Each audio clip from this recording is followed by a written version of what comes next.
السلام علیکم۔ موضوع گفتگو ہے ماحول اور بچے کی نشو و نما۔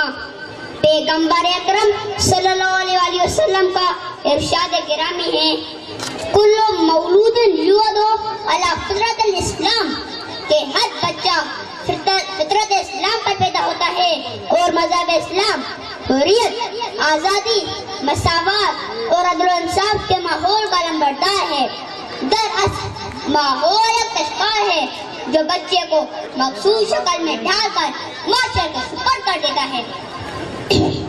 جناب صدر باشعور قومیں نسل نو کو شریفانہ ماحول مہیا کرتی ہیں۔ ایسے ماحول میں پرورش پانے والے بچے شرافت اور مدانت کا پیکر ہوتے ہیں۔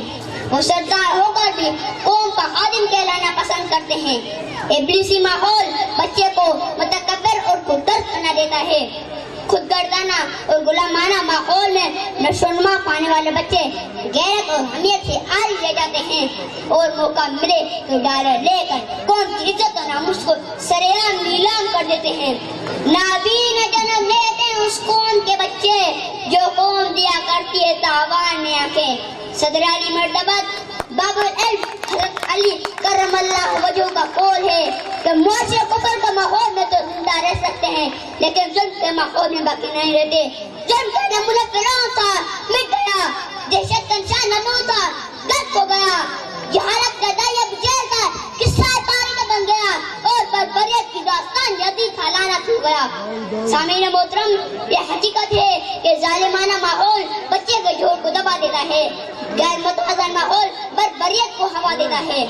جناب صدر، موجودہ ماحول میں پلنے والے پاکستانی بچے یہ پوچھنے کا حق رکھتے ہیں کہ نام نہاد روشن خیالی میں بھی ہے کو فروغ کیوں مل رہا ہے، شارع دھوئیں سے آلودہ کیوں ہے، گلیاں گرد و غبار سے ہٹی کیوں ہے، مفلس کے گھر میں اندھیرے کیوں ہے، ہر طرف لاقانونیت کے ڈیرے کیوں ہے، ملک کا آئین تاج کیوں ہے اور انصاف دینے والا چیف جسٹس جنگ کا شکار کیوں ہے۔